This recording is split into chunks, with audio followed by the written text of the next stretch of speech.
اللهم صل وسلم وبارك على محمد وعلى آل محمد كما صليت على إبراهيم وعلى آل إبراهيم إنك حميد مجيد وبارك على محمد وعلى آل محمد كما باركت على إبراهيم وعلى آل إبراهيم إنك حميد مجيد. أما بعد. Surat Al-Baqarah surat yang kedua ayat yang ke-75. A'udzu billahi minasy syaithanir rajim. Afatatma'una an yu'minu lakum wa qad kana fariqum minhum yasma'una kalam Allah thumma yuharrifunahu min ba'di ma 'aqaluhu wa hum ya'lamun. وَإِذَا لَقُوا الَّذِينَ آمَنُوا قَالُوا آمَنَّا وَإِذَا خَلَا بَعْضُهُمْ إِلَى بَعْضٍ قَالُوا أَتُحَدِّثُونَهُمْ بِمَا فَتَحَ اللَّهُ عَلَيْكُمْ لِيُحَاجُّوكُمْ بِهِ عِندَ رَبِّكُمْ أَفَلَا تَعْقِلُونَ أَوَلَا يَعْلَمُونَ أَنَّ اللَّهَ يَعْلَمُ مَا يُسِرُّونَ وَمَا يُعْلِنُونَ. Alhamdulillahirabbil alamin. Allahumma shalli wa sallim wa barik ala Muhammad wa ala ali Muhammad. Allahumma arhamna bil Qur'an waj'alhu lana imama wa hudaw wa nuran wa rahmah wa dhakkirna minhu ma nussina wa 'allimna minhu ma jahilna warzuqna tilawatahu ana al-laili wan nahar waj'alhu lana hujjatan ya rabbal alamin. Allahumma faqihna fid din wa 'allimna ta'wil kitabikal karim. Allahumma anfa'na bima 'allamtana wa zidna 'ilman yanfa'una wa barik lana fi 'ilmina ya rabbana wa sallallahu wa sallam wa baraka 'ala nabiy Muhammad walhamdulillahi rabbil alamin. Pada pertemuan yang lalu kita sudah membahas surat Al-Baqarah ayat yang ke-74 di mana Allah membicarakan tentang kekerasan hati Bani Israel setelah melihat ayat-ayat Allah, kekuasaan Allah, yaitu Allah bisa menghidupkan orang yang mati, maka mereka tetap saja qasat qulubuhum, mereka keras tidak mau beriman kepada Nabi Musa alaihissalatu wassalam secara total. Hanya perkara-perkara yang mereka mau saja yang mereka imani, sementara yang mereka tidak mau maka mereka berpaling darinya. Nah, kemudian Allah Subhanahu wa taala pada ayat yang ke-75 ini bicara tentang orang-orang Yahudi yang bukan di masa Bani Israel, di masa Nabi Musa, tapi yang di masa Nabi Muhammad sallallahu alaihi wasallam. Maka Allah mengatakan kepada umat Islam, para sahabat Nabi, afatatma'una, apakah kalian sangat ingin, kalian ini adalah sahabat Nabi, ayyu'minu, bahwasanya mereka Yahudi itu percaya lakum kepada kalian, yaitu mau mengikuti menjadi orang-orang yang beriman. Waqad, padahal sungguh kana adalah fariqun, sekelompok minhum dari mereka Yahudi atau Bani Israel, yasma'una, mereka itu mendengarkan kalam Allah, ucapan Allah, thumma kemudian yuharrifunahu, mereka itu mentahrifnya. Apa itu tahrif? Nanti dijelaskan ya, sehingga di sini diterjemahkan saja tahrif. Min ba'di, setelah ma ini enggak usah diartikan karena ini tambahan atau ziyadah. Min ba'di ma, setelah aqaluhu, mereka memahaminya, memahami kalam Allah. Wa hum, dan mereka itu ya'lamun, mereka mengetahui. Ayat ini menunjukkan bahwasanya kekerasan hati Bani Israel atau orang-orang Yahudi itu tidak hanya terjadi di masa Nabi Musa alaihissalam, akan tapi berlanjut dan diwarisi oleh orang-orang Yahudi setelah mereka, yaitu di masa Nabi Muhammad SAW. Sehingga kalau kita mengharapkan Islamnya orang-orang Yahudi, yaitu jangan mengharapkan secara sangat. Ya diharapkan nggak apa-apa, kita doakan supaya mereka, tangga kita yang Yahudi masuk Islam, nggak apa-apa. Akan tapi jauh mereka itu dari agama Islam, atau jauh mereka itu dari kemungkinan masuk Islam. Kenapa? Karena tingkahnya sudah keterlaluan, sebagaimana disebutkan di dalam ayat ini. Allah mengatakan, apakah mungkin mereka itu akan percaya kepada kalian, padahal kepada ucapan Allah saja mau merubahnya. Ya. Yuharrifunahu, itu bisa diartikan merubah atau mengubahnya. Nah, dalam ayat ini ada beberapa pembahasan. Yang pertama adalah fariqun, sekelompok dari mereka. Jadi yang melakukan tahrif atau melakukan pengubahan terhadap kalamullah itu tidak semua orang Yahudi, tapi sekelompok dari mereka. Nah, sekelompok ini maksudnya adalah siapa? Mujahid, seorang ahli tafsir, muridnya Ibnu Abbas, mengatakan bahwasanya fariqun di sini adalah ulama-ulama mereka. Ulama-ulamanya orang-orang Yahudi. Adapun orang-orang rakyat atau jembel mereka, orang-orang bodoh mereka nggak paham apa-apa. Ngertinya itu pokoknya kiainya ngomong apa itu yang diikuti. Maka yang melakukan pengubahan terhadap isi kalam Allah, terhadap ucapan Allah itu adalah ulama-ulama mereka. Dan karena kebodohan rakyat-rakyatnya Yahudi ini, sehingga ucapan apapun yang dikeluarkan oleh ulama-ulama mereka mentaati saja. Misalnya ini, kitab Taurat mengatakan bahwasanya A hukumnya adalah halal, misalnya. Tapi ulama mereka mengatakan hukumnya haram. Nah, ini yang diikuti bukan kitabnya, tapi yang diikuti justru adalah ucapan ulama mereka. Itu yang terjadi dan itu yang disebutkan oleh Allah Subhanahu wa taala di dalam ayat yang lain. Yaitu Allah mengatakan ittakhadhu ahbarahum wa ruhbanahum arbaban min dunillah. Ini surat At-Taubah ayat yang ke-31. Ittakhadhu, mereka orang-orang Yahudi menjadikan ahbarahum. Al-habr itu adalah ulama mereka. Jadi ulama untuk orang-orang Yahudi disebut ahbar. Wa ruhbanahum, dan ahli ibadah mereka arbaban sebagai tuhan-tuhan min dunillah selain Allah Subhanahu wa taala. Ketika ada seorang Nasrani mendengar ayat ini atau seorang Yahudi mendengar ayat ini, maka dia mengingkarinya. Berkata kepada Nabi Muhammad SAW, wahai Rasulullah, tapi orang ini sudah masuk Islam ya. Kami dulu ketika di masa masih kafir, kami nggak pernah menjadikan ulama atau ahli ibadah sebagai Tuhan, kami nggak pernah. Maka Nabi SAW menjelaskan ayat ini. Yang dimaksud menjadikan sebagai Tuhan itu bukan berarti menyembahnya dengan peribadatan bukan. Tapi maksudnya adalah ulamanya ngomong apa maka diikuti. Ulamanya mengharamkan sesuatu padahal Allah menghalalkannya, maka yang diikuti adalah ulamanya atau sebaliknya. Nah, itulah yang dikatakan sebagai ittakhadhu ahbarahum arbaban, menjadikan sebagai Tuhan. Nah, maka yang melakukan perbuatan ini itu adalah fariqun, sekelompok saja dari mereka, bukan semuanya, akan tapi diikuti oleh rakyat-rakyatnya. Akhirnya semuanya juga yang melakukan penyimpangan itu. Kemudian pembahasan yang kedua, di sini dikatakan yasma'una kalamullah. Ulama-ulama itu sudah mendengar ucapannya Allah, kalamnya Allah. Yang dimaksud kalamnya Allah adalah apa? Kitab Taurat. Karena kalamullah untuk Nabi Muhammad SAW Al-Quran, maka kalamullah untuk Nabi Musa SAW ya berarti adalah kitab Taurat. Karena sekarang kita ini sekarang membicarakan tentang orang-orang Yahudi ya. Maka kalam Allah, ucapan Allah yang diturunkan kepada Nabi Musa itu adalah kitab Taurat. Ini tafsir yang dipilih oleh Ibnu Katsir, ya, seorang mufassir yang terkenal yang kitabnya diterima dari segala macam penjuru mazhab. Mazhab yang 4 semuanya menerima tafsir Ibnu Katsir. Dan semua negara di dunia ini, baik dari baratnya maupun timurnya, itu semuanya menerima tafsir Ibnu Katsir. Karena itu banyak para ulama mengatakan bahwa kalau mau mempelajari tafsir Al-Quran, bagus kalau membaca atau menghatamkan kitab tafsir Ibnu Katsir. Nah, dulu guru-guru saya di pesantren itu ada program menghatamkan kitab. Saya pernah melihat sendiri ya, setiap hari itu pekerjaannya duduk di perpustakaan, baca kitab. Nah, ternyata setelah saya agak dewasa paham, nah ternyata saya buka kitabnya itu adalah kitab tafsir Ibnu Katsir. Dikatamkan dari juz pertama sampai juz keempat.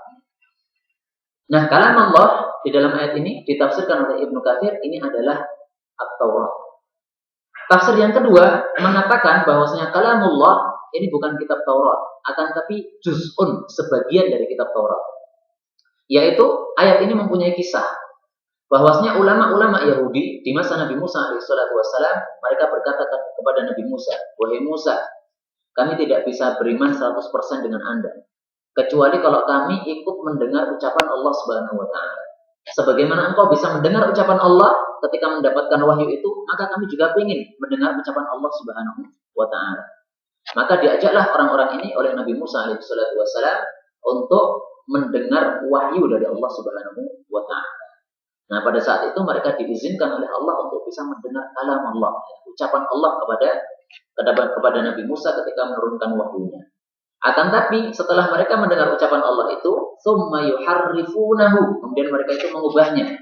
Jadi setelah sama-sama mendengar ucapan Allah, kemudian balik kepada kaumnya, kepada Bani Israel, maka Nabi Musa menyampaikan wahyunya yang sudah didengar tadi, maka orang-orang ulamanya Yahudi yang tadi itu menyampaikan juga, tapi berbeda dengan apa yang disampaikan oleh Nabi Musa alaihissalam. Jadi ayat ini merujuk kepada satu kejadian khusus di masa Nabi Musa alaihissalam.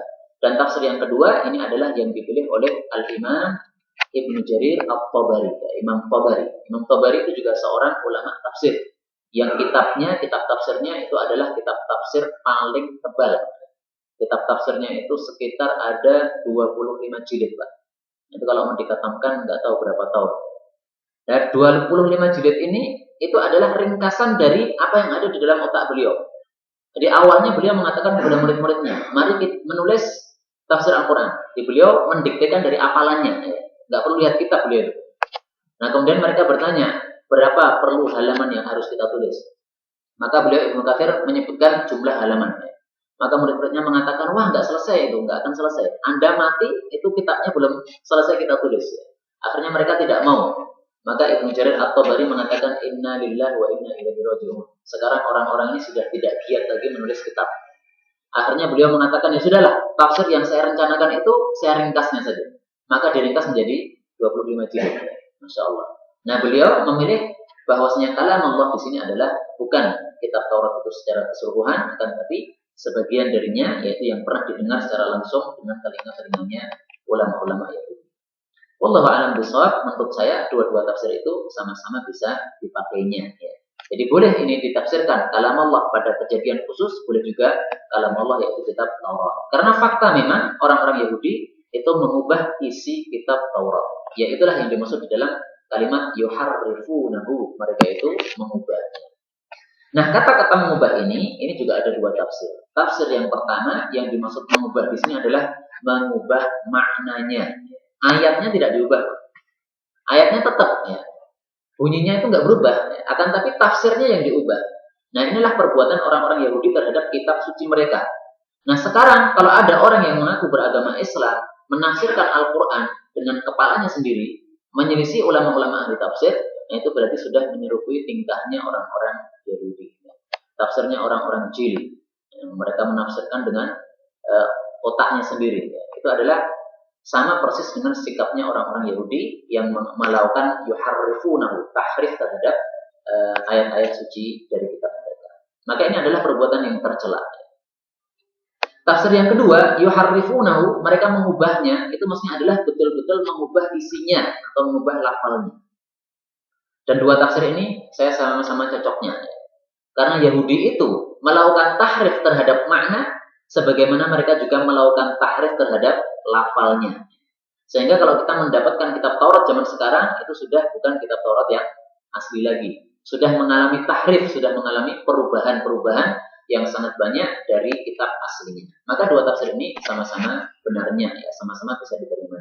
Dan itu memang bertahap. Mungkin di awal-awal di masa Nabi Musa alaihissalam baru saja wafat, nah mereka tahrifnya itu kecil-kecilan dulu. Maknanya saja yang diubah. Lama-lama kemudian mereka membuat kitab tandingan. Sehingga di dalam riwayat-riwayat disebutkan bahwasanya ulama-ulama Yahudi zaman dulu itu mempunyai dua kitab Taurat. Kitab Taurat yang pertama adalah kitab Taurat yang asli, kitab Taurat yang kedua adalah yang palsu. Yang asli ini adalah digunakan untuk orang-orang yang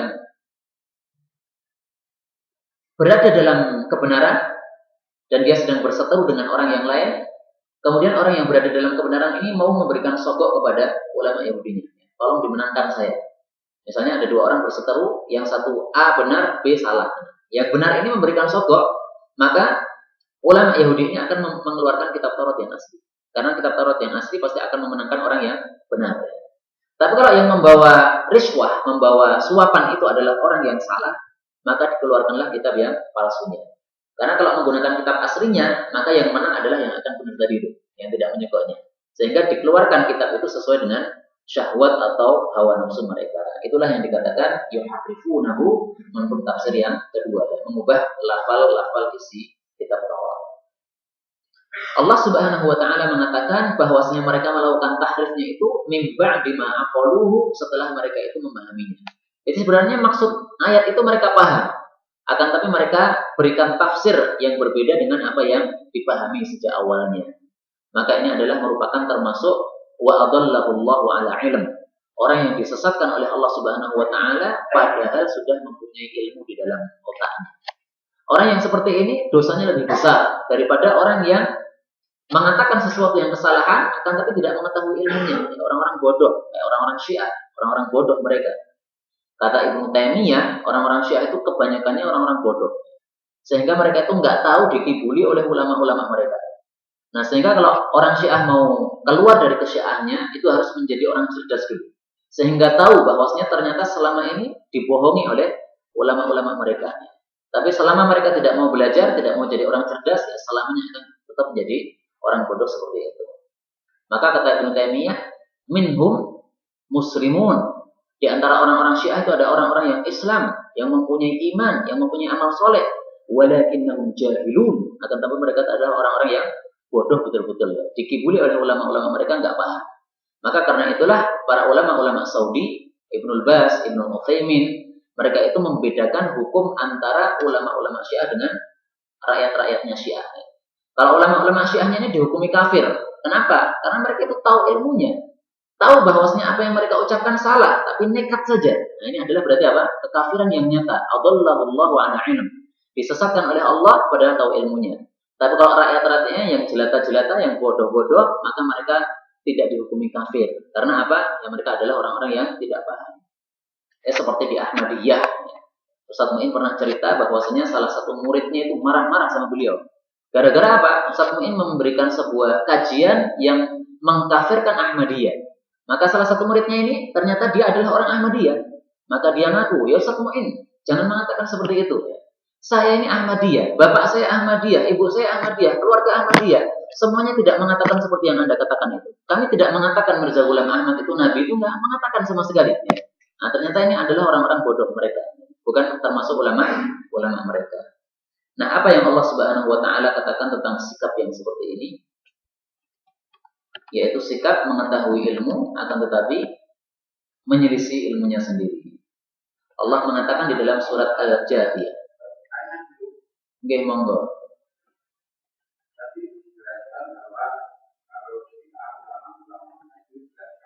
Iya. Iya. Pertanyaannya, kalau orang yang ulama-ulama itu juga tahu betul, terus pengikut-pengikutnya itu hanya mengikuti ulamanya, apa ini tidak disebut orang Islam juga? Yang siapanya? Berarti yang saya maksud perbandingan antara pengikut kita dan pengikut Islam. Kalau pimpinannya itu tidak kafir, pengikutnya itu mengikuti kafir, apa tidak termasuk kafir juga itu? Kafir itu ada dua macam. Ada kafir bitakwil, ada kafir bighairi takwil. Kafir gara-gara mentakwilkan. Maaf enggak, Pak? Nah, ini pembahasannya sulit nanti ya. Pembahasannya sulit nanti. Pernah mendengar belum ini? Karena pengikut itu kan mengikuti yang paham. Iya. Yang tahu. Iya. Sehingga kalau yang diikuti itu terjerumus, mestinya yang mengikuti juga terjerumus.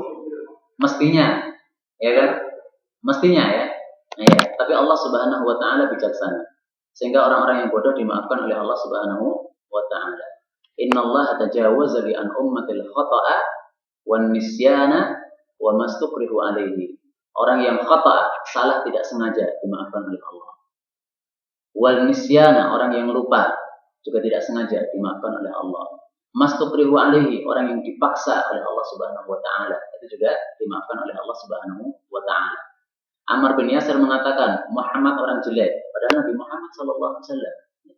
Kenapa dia mengatakan Muhammad orang jelek? Karena kalau tidak mengatakan begitu, dipukuli terus kepalanya oleh orang-orang kafir.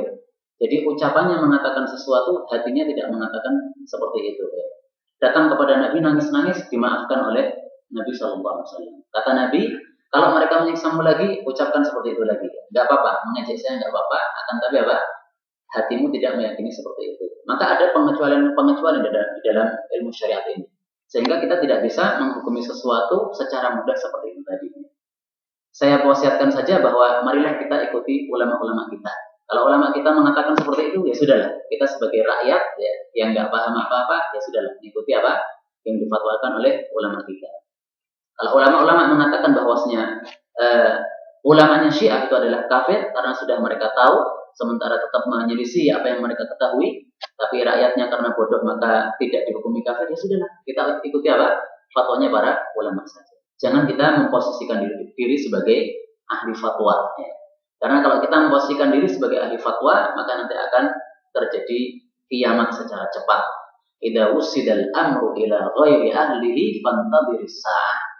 Kalau perkara itu sudah disandarkan kepada selain pakarnya, yaitu fatwa diberikan kepada orang yang tidak ahli fatwa, bukan ulama seperti kita. Ya. Saya bukan ulama.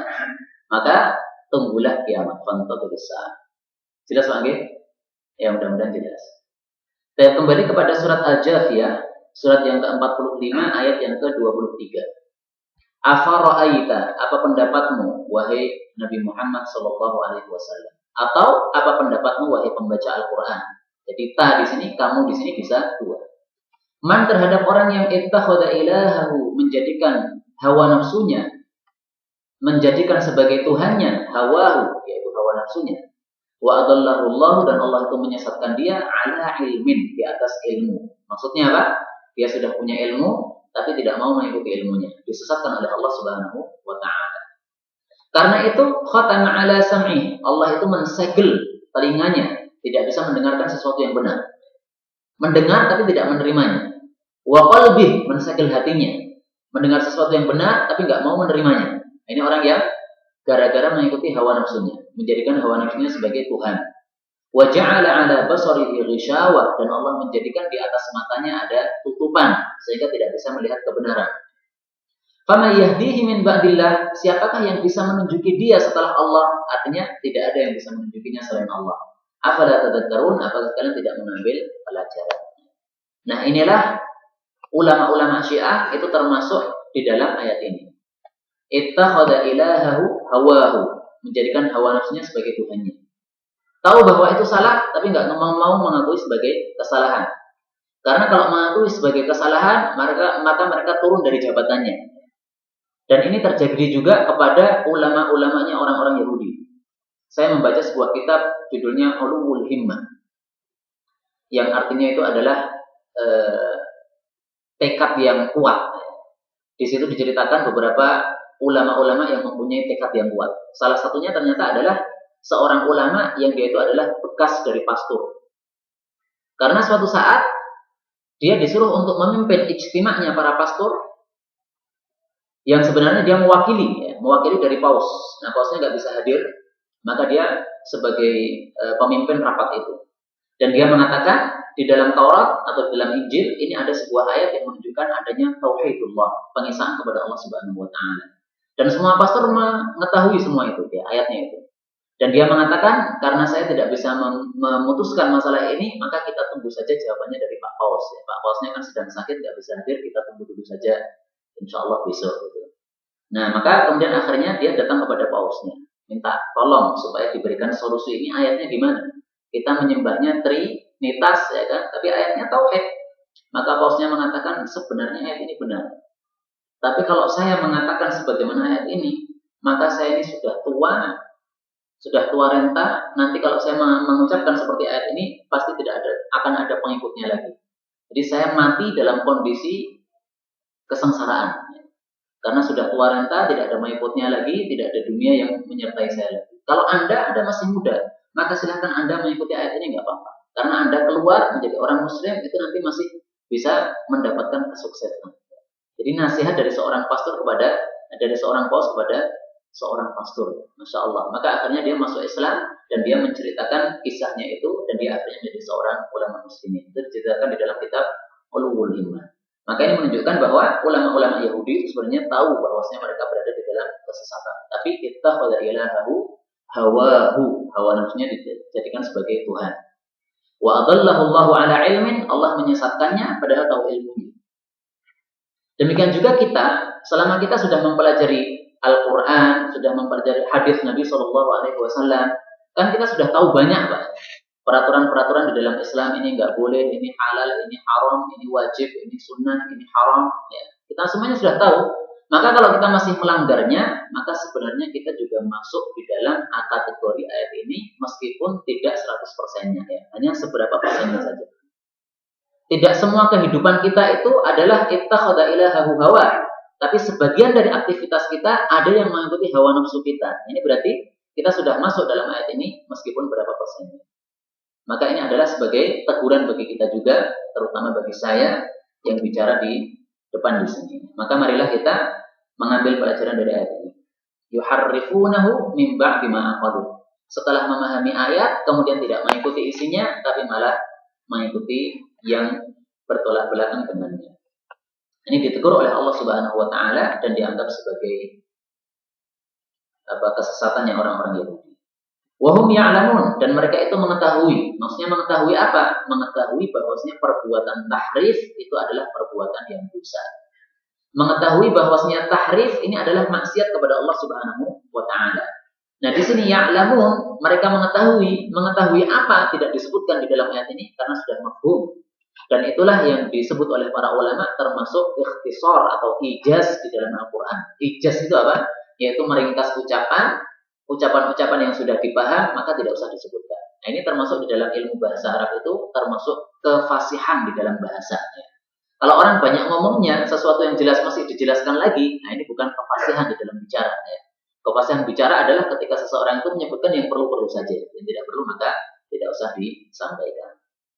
Kemudian terakhir dari ayat ini, kita mengetahui bahwasanya Al-Quran maupun At-Taurat maupun Injil maupun kitab-kitab yang lainnya itu adalah kalam Allah, itu adalah ucapan Allah.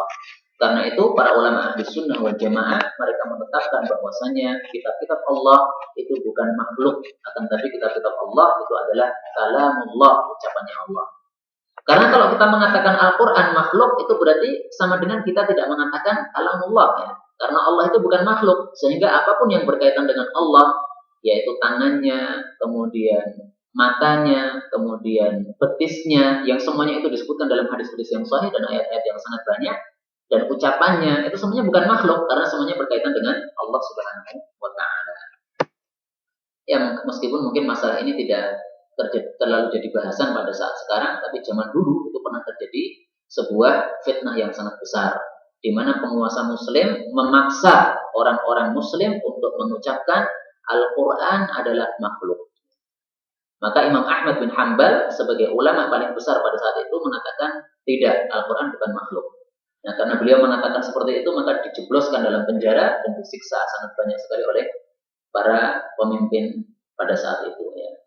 Nah, apakah kita mengatakan berarti para pemimpin Islam pada saat itu ketika mengucapkan Al-Quran adalah makhluk, apakah mereka sudah kafir gara-gara menyelisihi ayat-ayat Al-Quran yang sangat jelas menunjukkan bahwasannya kitab-kitab Allah bukan makhluk tapi adalah kalamullah? Kita mengatakan mereka tidak kafir. Karena apa? Karena mereka itu adalah kafirnya bit-ta'wil, gara-gara mentakwilkan secara salah. Nah, maka di dalam Islam ini dibedakan antara orang yang kafir, memang benar-benar kafir, atau kafir karena apa? Bit-ta'wil, gara-gara apa? Mentakwilkan ayat secara salah, akhirnya mereka terjerumus di dalam kekafiran, akan tapi tanpa kesadaran dari mereka. Orang-orang Khawarij itu tidak dihukumi kafir oleh Ali bin Abi Thalib. Padahal Khawarij itu menentang pemimpin Islam yang sah. Kenapa? Karena orang-orang Khawarij itu memahami ayat Al-Quran secara salah. Nah, salahnya ini menyebabkan mereka itu tidak dihukumi sebagai kekafiran. Tapi kalau sudah paham, tetap nekat, nah itu namanya apa? Kafirnya di situ. Bisa dipahami gitu? Ya. Mudah-mudahan tadi lebih menjelaskan pertanyaan tadi. Ayat yang ke-76, Allah Subhanahu wa taala mengatakan tentang orang-orang Yahudi juga. Wa idza, dan apabila laku mereka itu berjumpa alladzina amanu, dengan orang-orang yang beriman. Qalu, mereka mengatakan amanna, kami juga beriman. Maksudnya apa? Beriman kepada Nabi Muhammad sallallahu alaihi wasallam, mengakui bahwa dia adalah nabi yang benar. Wa idza, dan apabila khala berkhalwat, khalwat itu apa? Bersendiri ya. Ba'dhum, sebagian mereka, ila ba'din, kepada sebagian yang lain. Artinya komunitas Yahudi saja, tidak ada orang Islam di dalamnya. Qalu, mereka mengatakan, atuhaddithunahum, apakah kalian itu berbicara kepada mereka orang-orang beriman, bima dengan apa-apa yang fatahallahu Allah itu telah membukakan, yaitu memberitahukan atau mengajarkan alaikum kepada kalian, liyuhajjukum supaya mereka itu akan mendebat kalian bihi dengannya inda rabbikum di hadapan Allah Ta'ala, maksudnya nanti di akhirat. Afala ta'qilun, apakah kalian tidak berakal ya? Ini masih ucapannya orang-orang Yahudi kepada sesama mereka. Ayat ini menunjukkan bahwasanya orang-orang Yahudi itu ada orang-orang yang menjadi muslim, tapi muslimnya muslim yang munafik. Muslim yang munafik itu muslim secara zahirnya, akan tapi kafir secara batinnya. Dan nanti Allah Subhanahu wa Ta'ala akan menghukumi mereka dengan hukum kebatinan mereka, bukan kezahiran mereka. Maka mereka akan dimasukkan di dalam api neraka secara kekal, tidak akan pernah keluar lagi dari sana. Apa yang mereka lakukan? Wa idza laqul ladzina amanu qalu amanna. Orang munafik itu kalau bertemu dengan orang-orang beriman, maka mengatakan kami juga beriman. Tapi kalau ketemu dengan orang-orang Yahudi, mereka mengatakan kami masih Yahudi seperti kalian. Ini berarti orang-orang yang munafik. Lah munafik itu artinya apa di dalam ilmu bahasa Arab? Nafaqa yunafiku itu artinya adalah menampakkan sebagian dari badannya. Jadi ada seekor hewan yang biasanya itu kalau takut kepada suatu bahaya, maka dia itu masuk ke dalam sebuah lubang tapi menampakkan sebagian tubuhnya. Jadi sebagian tubuhnya saja yang dimasukkan ke dalam tanah, disembunyikan. Sehingga sebagiannya kelihatan, sebagiannya tidak kelihatan. Nah, seperti itulah orang-orang munafik. Menampakkan kepada orang-orang muslim bahwasanya dia adalah seorang yang beriman. Tapi kepada orang-orang sesama munafik, maka mereka mengakui masih berada di dalam kekafiran. Karena itu Allah Subhanahu wa Ta'ala menyingkap kemunafikan orang-orang Yahudi dengan ayat ini, ayat yang ke-76. Maka ayat-ayat seperti ini dikatakan oleh ulama sebagai ayatun fadhihah, ayat yang menyingkap kemunafikan orang, ayat yang mempermalukan kemunafikan orang. Batinnya itu ditampakkan oleh Allah Subhanahu wa Ta'ala. Karena mereka menampakkan kezahirannya, maka kebatinannya yang ditampakkan oleh Allah Subhanahu wa Ta'ala dengan wahyu-wahyu seperti ayat ini. Baik, kemudian dalam ayat ini ada beberapa bahasan. Yang pertama, orang-orang munafik itu mereka kalau bertemu dengan orang-orang beriman, mereka mengatakan amanah, kami beriman. Pertanyaannya, apakah boleh kita mengucapkan amanah, kami beriman? Ataukah tidak boleh karena berarti kita menyerupai orang-orang munafik? Jawabannya adalah ayat Al-Quran sangat tegas. Allah Subhanahu wa Ta'ala mengatakan di dalam Al-Baqarah ayat yang ke-136. Ucapkanlah, ini yang diperintahkan adalah kita, orang-orang muslim. Amanna billah, kami telah beriman kepada Allah, wa ma unzila ilaina wa ma unzila ila Ibrahim, dan seterusnya. Ayat ini jelas menunjukkan bahwasanya kita mengucapkan kami beriman itu tidak apa-apa. Tidak sama dengan orang-orang munafik. Karena orang munafik ketika mereka mengatakan kami beriman itu hanya di lisannya saja. Sementara kalau kita mengatakan kami adalah beriman, itu untuk menunjukkan syukur kita kepada Allah Subhanahu wa Ta'ala. Alhamdulillah kita sudah beriman kepada Allah. Maka kita mengucapkan beriman ini sesuai dengan apa yang ada di dalam hati kita. Maka ini perbedaan antara ucapan orang muslim kami beriman dengan ucapan orang-orang munafik kami beriman. Sehingga tidak ada masalah.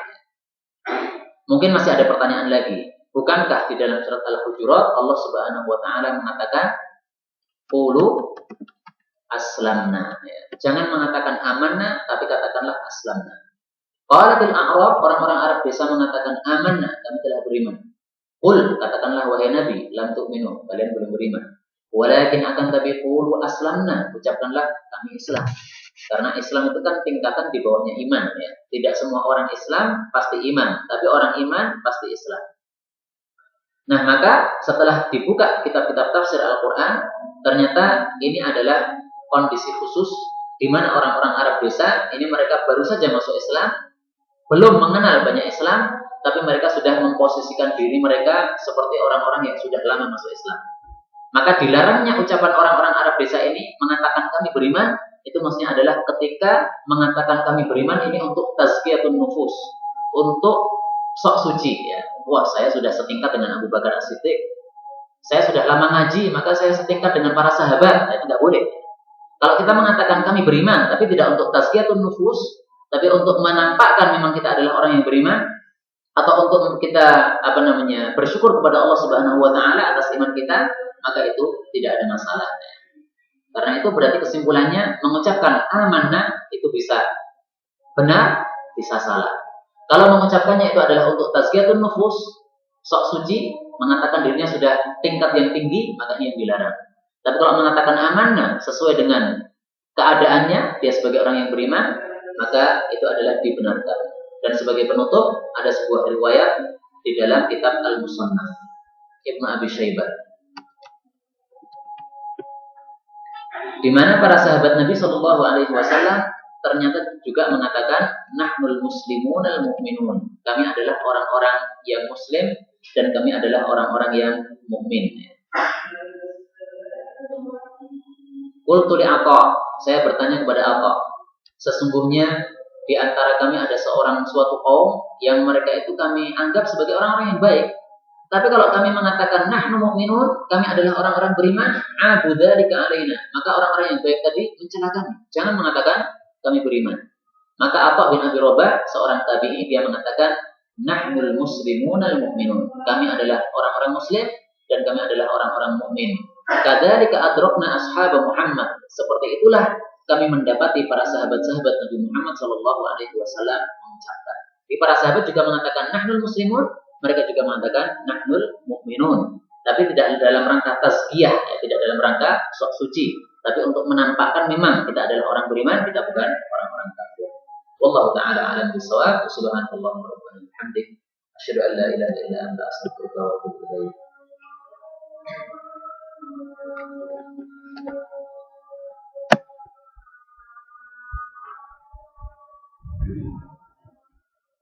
Thank you.